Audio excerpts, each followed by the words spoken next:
My fiancé said, "I slept with his best friend twice." I replied, "There will be no wedding."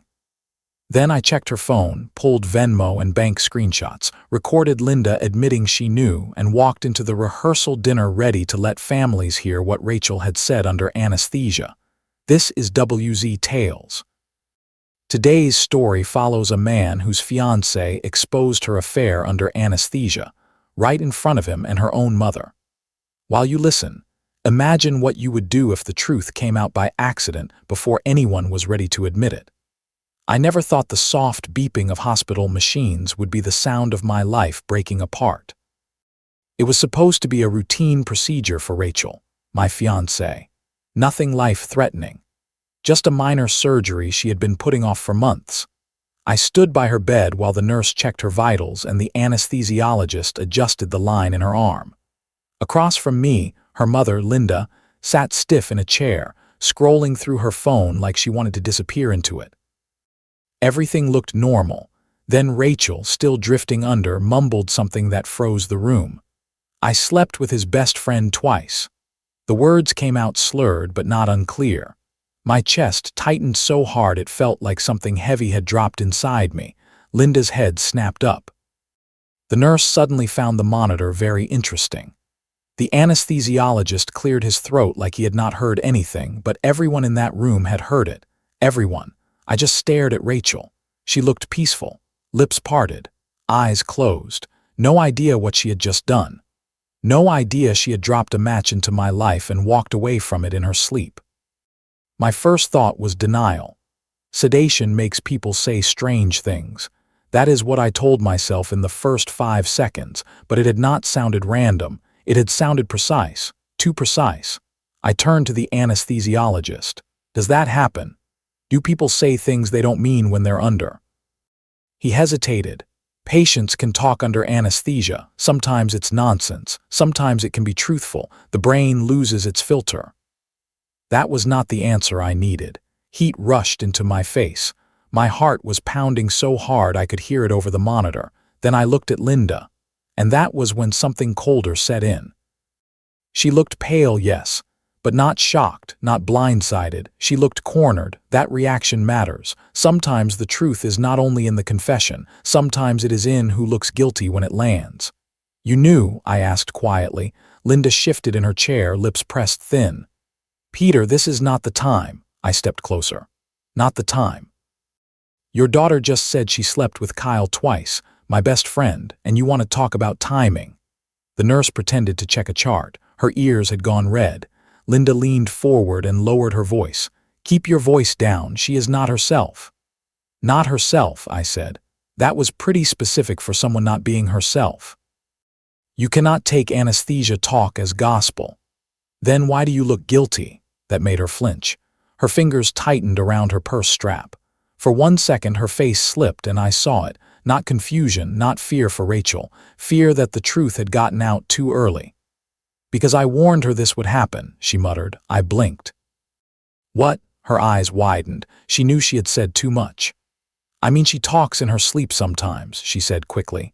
I didn't think it was serious. But that was enough. More than enough. She knew. Maybe not every detail, maybe not every time, but she knew enough to cover for it, enough to sit there in that room and worry more about damage control than about the truth.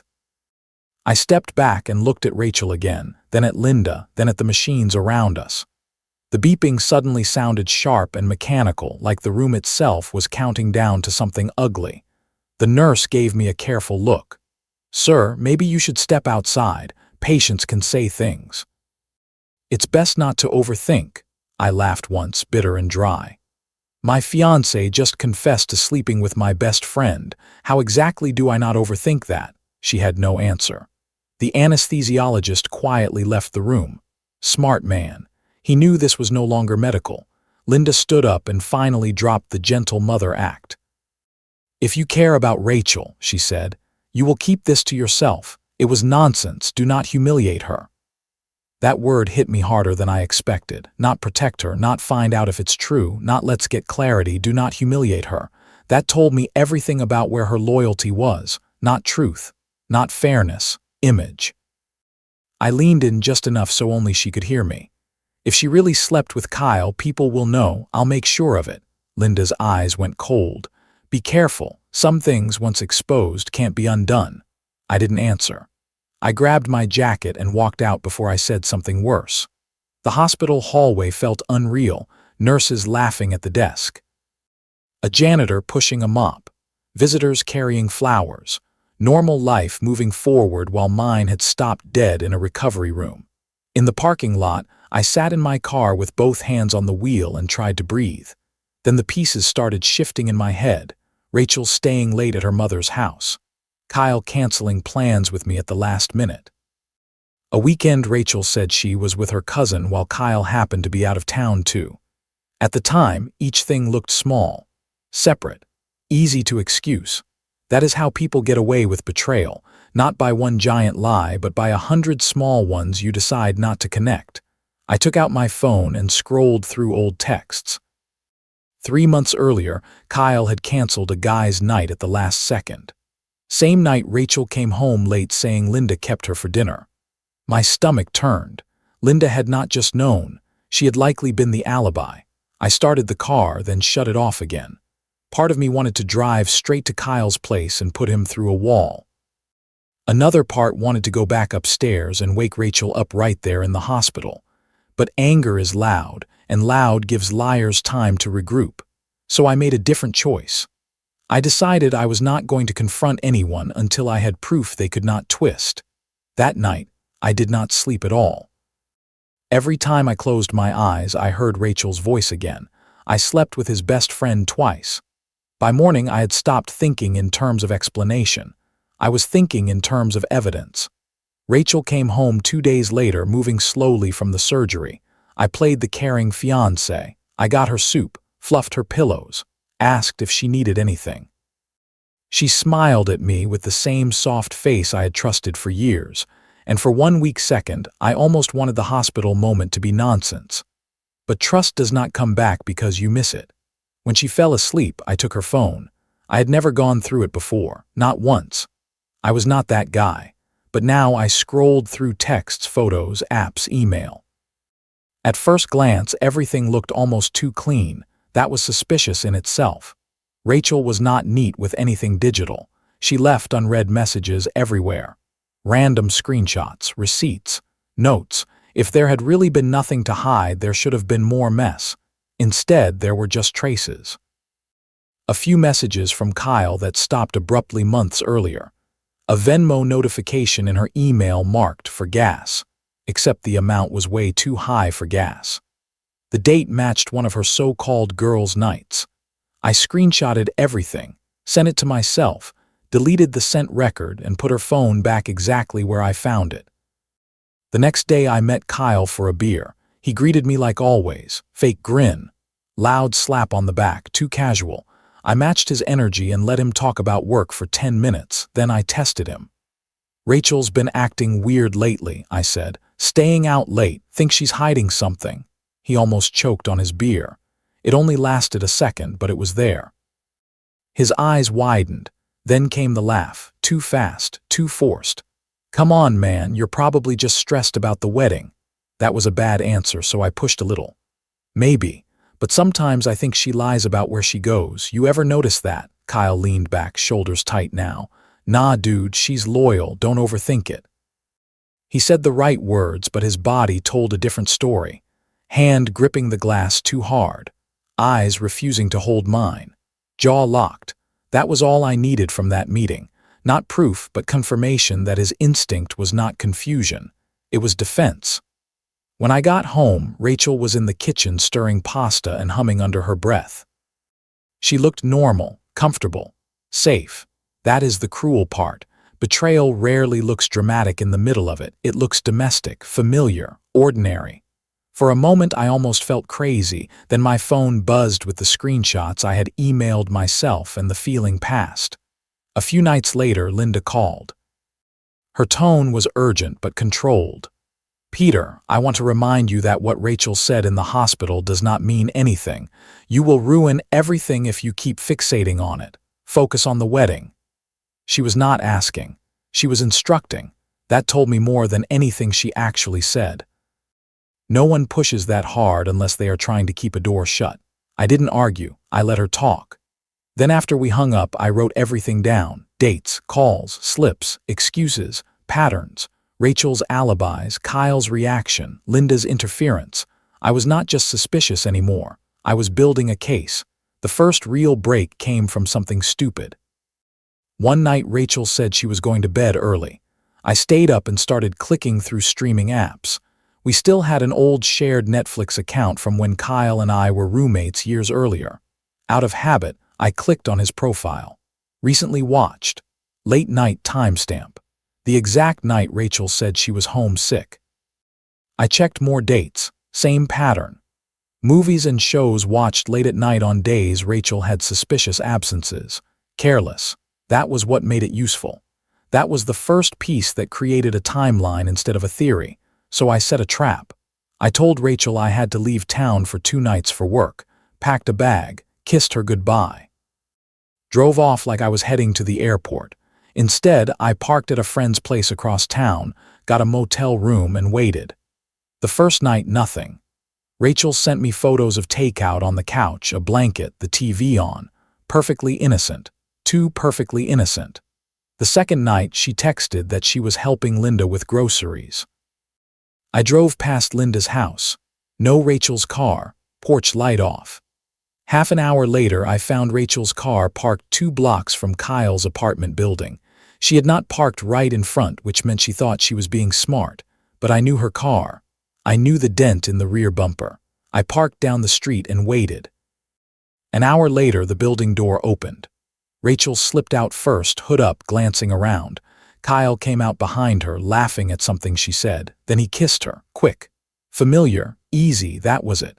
The anesthesia had not lied. And from the way they moved, it was not just twice. I gripped the steering wheel so hard my hands hurt. Every violent thought you could imagine passed through me in those few seconds. But I stayed in the car.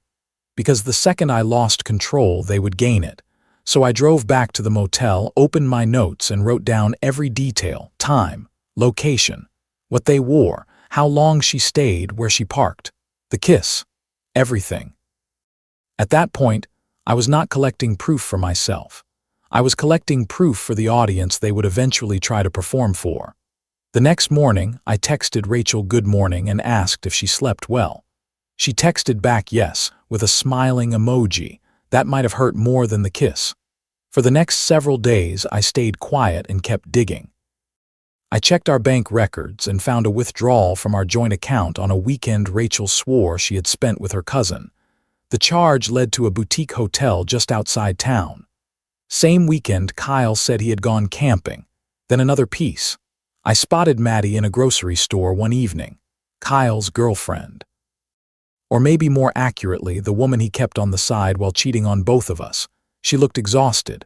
Red eyes, shaky hands. I almost walked past her, then I stopped. I introduced myself. She knew exactly who I was. "You're Peter," she said. "Rachel's fiancé." I nodded and watched her face. Something tightened in it right away. So I asked quietly, "Has Kyle been acting strange with you?" She stared at me for a long second, then said, "He disappears.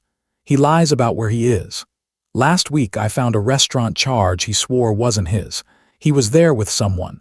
I made it easy for her. Rachel, her whole face changed. That told me she had suspected something, but not all of it. We sat in my car in the parking lot and compared notes like 2 people laying cards on the table after a very long losing streak. I told her about the hospital confession, Linda's reaction, Kyle's behavior, the motel sighting. She told me about missing money, late nights, excuses, and how Kyle always kept her away from our circle. It lined up too neatly to ignore. That was when the plan stopped being about confronting Rachel privately. Private confrontation would only lead to denial, tears, and Linda stepping in to rewrite the story. No, this had to happen once in front of everyone. Maddie became my ally. She still had access to Kyle's apartment. A spare key he did not know she kept. A passcode he never changed because people like Kyle think they are smarter than everyone else. 2 days later, she called me, breathing hard. "You were right," she said. "He kept everything." She sent screenshots. Photos of Rachel and Kyle together on his couch, messages arranging meetups. Jokes about me not suspecting a thing. And then the one that made my hands go cold. Rachel's initials next to a bank transfer conversation. Money from our wedding account headed toward Kyle. This was not just cheating anymore. It was theft. That same night, Linda called again, like she could sense when the truth got closer. "Peter," she said smoothly, "I know you're still bothered, but Rachel needs you. Do not go digging into things that do not matter. You will only hurt her," I laughed. "So you admit there are things to dig into?" Silence. Then she recovered. "I did not say that. You covered for her," I said. "You lied to me about dinners and errands." "Don't bother denying it." Her voice changed, harder now. "Do not destroy my daughter's future over a mistake." That word again. Mistake. As if sleeping with my best friend behind my back and moving money out of our account was the same as forgetting an anniversary. "You knew," I said. "You let me walk into this wedding blind." She sighed like I was the exhausting one. I warned her to stop. She insisted it was nothing serious. She said she would settle down once the wedding was over. That sentence chilled me, not because it surprised me, because of how calmly she said it. In Linda's world, my dignity was negotiable. My future was negotiable. As long as Rachel got the wedding, the lie could stand a little longer. I recorded the call. That was the nail in the coffin. Maddie and I met again and made the final plan. We gathered the screenshots, the messages, the bank transfer, the timeline, the hospital recording, Linda's call. We organized everything carefully because people like Rachel and Kyle survive on confusion. If you hand them one messy accusation, they can bury it in emotion. So I made it clean. And I chose the rehearsal dinner. Everyone who mattered would be there, both families, friends, Kyle, Linda, Rachel. No one could pretend later that they never knew. The night of the dinner, I walked in calmer than I felt. Rachel looked radiant in white. Kyle sat at the bar with that same easy smile. Linda floated through the room making sure everything looked perfect. They all thought they were still ahead of me.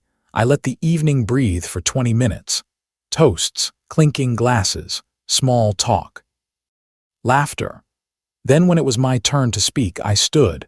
Rachel smiled up at me, expecting something sweet. I took out my phone and connected it to the speaker. "Before I say anything," I began, "I think everyone deserves to hear a few things." Confusion spread around the room. Rachel's smile tightened.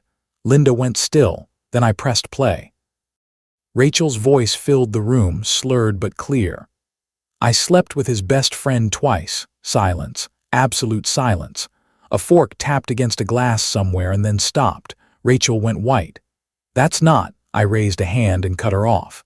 "Maybe you'll say anesthesia makes people talk nonsense," I said. "So let's hear something else." Then I played Linda's voice. I warned her to stop, but she insisted it was nothing serious. She swore she'd settle down once the wedding was over. That landed like a bomb. Gasps, chairs scraping, heads turning toward Linda. Rachel reached for my arm. "Peter, please." I stepped back and mirrored my phone to the TV. Photos. Messages. Rachel and Kyle on his couch. Texts planning meetups. Jokes about me being clueless. And finally, the bank transfer request from our wedding account to Kyle. "Explain this," I said. Kyle stood so fast his chair nearly tipped. "This is out of context." Then Maddie stood from the back of the room. "No, it's not." Everyone turned. She walked forward holding her phone. "I'm Maddie, Kyle's girlfriend, or I was. Here are the rest of the messages. Him planning to use money from Peter and Rachel's account. Him lying to both of us. Him making jokes while doing it." That was the moment the whole room broke open. Rachel crying. Kyle stammering. Linda trying to tell everyone to calm down. Rachel's father staring at his wife like he had never really seen her before. Rachel grabbed at me again. "Please let me explain." "Explain what?" I asked. "That you cheated on me with my best friend, that your mother covered for you, that the two of you moved money from our wedding account while planning to stand at an altar and lie to my face." Linda straightened and tried to take charge. "This is a private matter." "No," I said, louder now. "It stopped being private the moment you protected the lie and let me keep paying for it." Rachel's father slammed his hand on the table. "Is this true?" Linda opened her mouth and nothing came out. That was answer enough. Kyle tried to edge toward the exit, but Maddie stepped in front of him. "You do not get to walk away clean," she said. Rachel collapsed into a chair, sobbing. Linda stood frozen. Kyle looked smaller than I had ever seen him. And me, I felt almost nothing in that moment except clarity. "There will be no wedding," I said. "The venue is canceled. The accounts are frozen. If anyone doubts what I've shown tonight, I have copies. This is not rumor, it is fact." Then I put my phone in my pocket, adjusted my jacket, and walked out. No one stopped me. The fallout was quick. Rachel called for days. Voicemails full of tears, apologies, promises it meant nothing. I never answered. Linda came to my apartment once and banged on the door, demanding I fix this before it ruined Rachel's life. I recorded the entire thing and told her if she did not leave, I would call the police. She left furious. Rachel's father reached out privately. He apologized for not seeing it sooner. Not for Rachel, but for himself. He said the cheating was one thing, but the money transfer broke whatever trust he had left. He cut her off financially. Maddie exposed Kyle's financial behavior to his employer, and he lost his job. Friends cut him out. He sent me one pathetic text blaming Rachel. I blocked him. Rachel moved back in with Linda. Their reputations fell apart all on their own. I did not have to chase anyone. People who were at that dinner did the talking for me. And me, I did not feel victorious, just clean. Like I had finally scrubbed poison out of my life. Sometimes I still think about that moment in the hospital. Rachel half under, eyes closed, saying the one honest thing she never meant to say out loud. One loose sentence, one dropped mask, and the whole false life around it started burning. Maybe that was the most honest thing she ever gave me. Lesson 1, when a confession slips out and the people around it look guilty instead of confused, pay attention. Lesson 2, betrayal grows in small excuses. One late night, one canceled plan, one alibi you choose not to question. Lesson 3, anyone who asks you to protect their image before you know the truth is already telling you where their priorities are.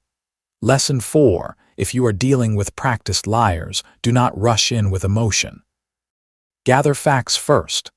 Lesson 5, a broken engagement can still be a saved future if it stops you from marrying into deception.